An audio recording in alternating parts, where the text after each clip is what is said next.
Elle avait simplement posé un œuf d'oiseau dans son lit, sans imaginer qu'il deviendrait aussi gros qu'elle le lendemain. Ce qui était encore plus étrange, c'était que lorsque ses larmes tombèrent sur l'œuf, elles furent instantanément absorbées. Au début, la jeune fille ne remarqua rien d'anormal, mais la seconde suivante, elle entendit distinctement le bruit de la coquille qui se fissurait. Avant même qu'elle n'ait eu le temps de réagir, une griffe acérée émergea soudainement de l'œuf, ce qui la fit paniquer au point de se cacher dans l'armoire, pensant que quelque chose de monstrueux venait de naître. Mais sa curiosité l'emporta, et elle regarda discrètement à travers l'interstice. Ce qu'elle aperçut la stupéfia, un oiseau étrange venait d'éclore. Ce qui était encore plus effrayant, c'était que cet oiseau avait de grands yeux noirs. Alors qu'Annie était paralysée par la peur, un bruit de verre brisé se fit soudainement entendre à l'extérieur. C'était l'oiseau qui avait brisé la fenêtre et s'était envolé. Entendant le bruit, son père entra précipitamment et lui demanda ce qui se passait, pourquoi la fenêtre avait éclaté. Annie répondit simplement qu'elle ne savait pas. Elle pensa que l'oiseau était retourné dans la nature, mais le soir venu, alors qu'elle s'apprêtait à se coucher, elle se rendit compte que l'oiseau était revenu. Cette fois, elle recula instinctivement, mais en voyant l'oiseau s'approcher, elle réalisa qu'il ne semblait pas avoir de mauvaises intentions. Lorsqu'elle aperçut l'aile de l'oiseau blessée par le verre, elle comprit ce qu'il voulait et enleva le morceau de verre. Mais au moment où l'oiseau émit un cri, Annie se coucha immédiatement les yeux, et à sa grande surprise, l'oiseau fit de même.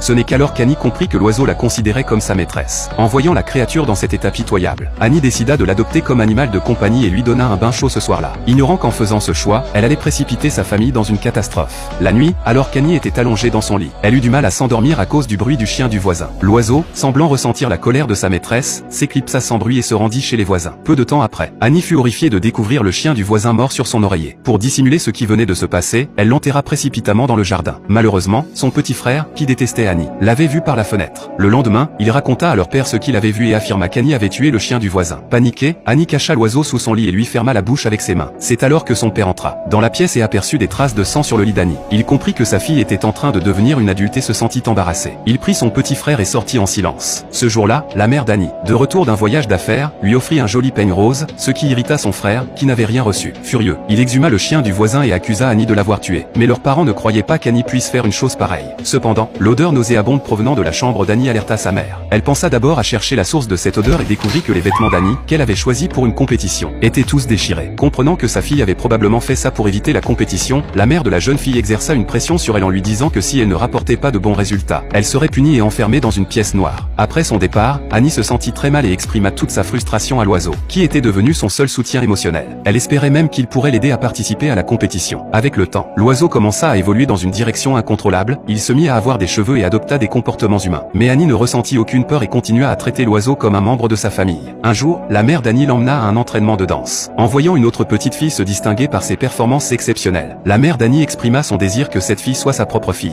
Ce fut alors que la jalousie d'Annie éclata. L'oiseau, sentant la colère de sa maîtresse, se précipita hors de la maison, se glissa derrière la petite fille à la sortie de l'école, et, semblant prêt à éliminer ce